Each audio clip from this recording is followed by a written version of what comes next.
சிறுதானிய வகையில இந்த கம்பை தின்னுபிடிதான் நோய் நொடி இல்லாம இருந்தோம். இன்னைக்கு கம்பு தோசை விடலாம். 2 கப்பு கம்பு,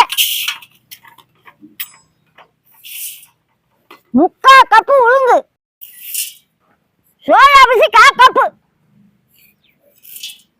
தண்ணி ஊத்திக்கலாம். ஒரு 5 மணி நேரம் ஊறணும். ஊற வச்சு 6 மணி நேரம் ஆகிப்போச்சு. சுத்தம் பண்ணி எடுத்துக்கலாம்.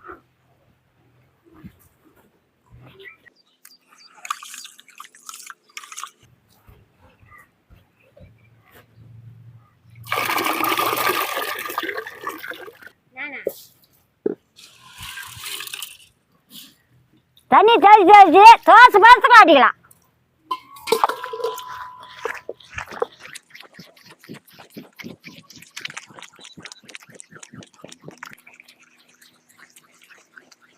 உப்பு போடுற கோதுமை உப்பு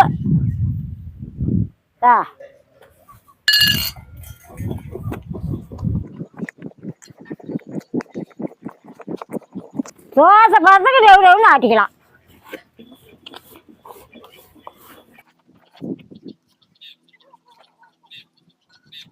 வரைச்சி எடுத்துருவோம்.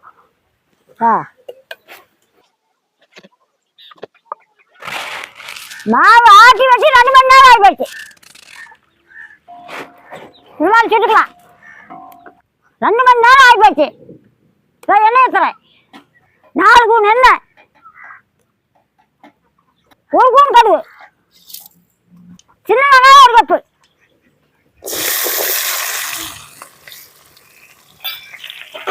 சின்ன வெங்காயம் போட்டாதான் நல்ல ருசியா இருக்கும்.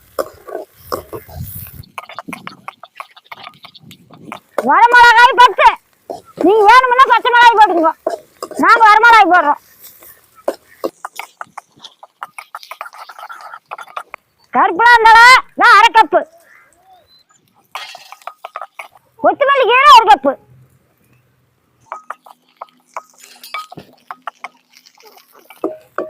வெங்காயம் வணங்கிடுச்சு. மேலே எடுத்துக்கலாம். மாவு கொட்டிக்கலாம்.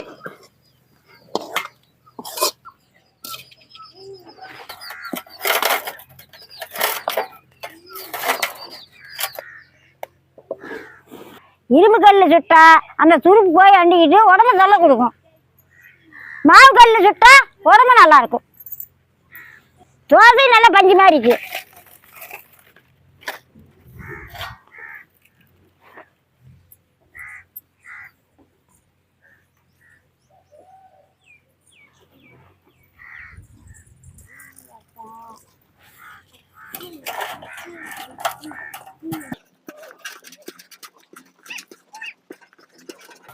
கல்லு காஞ்சி போச்சு.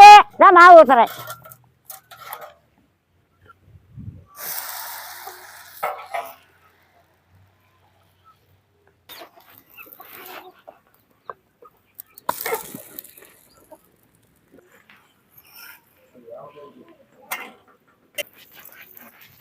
தோசை பாரு எப்படி பஞ்சாட்டம் இருக்குது. 2 தோசை சுட்டாச்சு. வந்து சாப்பிடுங்க.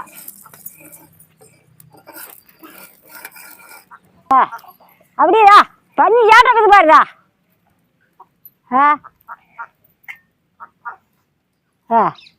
அப்படி பஞ்சு மாதிரி இருக்குது பாரு. படிச்சுன்னு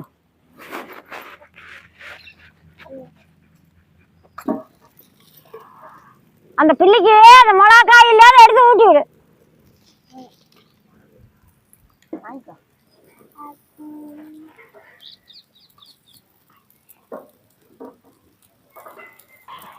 ஏன் சாமி எப்படி சாமி இருக்குது? சூப்பரா இருக்குது. நல்லா இருக்குதுல்ல? சூப்பரா இருக்குதா? சரி தின்னு.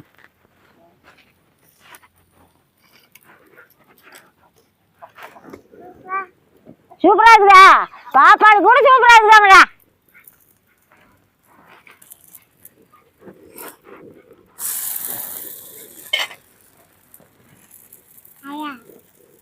சூப்பரா இருக்குதா? நல்லா இருக்குதா? நல்லா கம்ம கம்மன்னு மணக்குதா? பஞ்சியாட்டம் இருக்குதா? அண்ணனுக்கு பஞ்சியாட்டம் இருக்குதாம்மா? உனக்கு பஞ்சியாட்டம் இருக்குதுல்ல?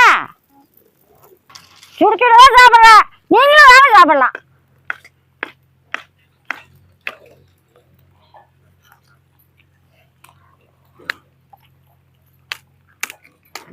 சூப்பரா இருக்குது. நல்லா குமு குமு குமுன்னு மணக்குது. கம்பு தோசை அவ்வளோ அற்புதமா இருக்குது. நீங்களும் இந்த மாதிரி செஞ்சு சாப்பிடுங்க.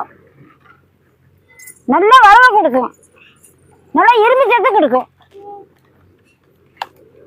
தானிய விதை சாப்பிட்டுட்டு வந்தா உடம்புக்கு எந்த பால்ட்டும் வராது.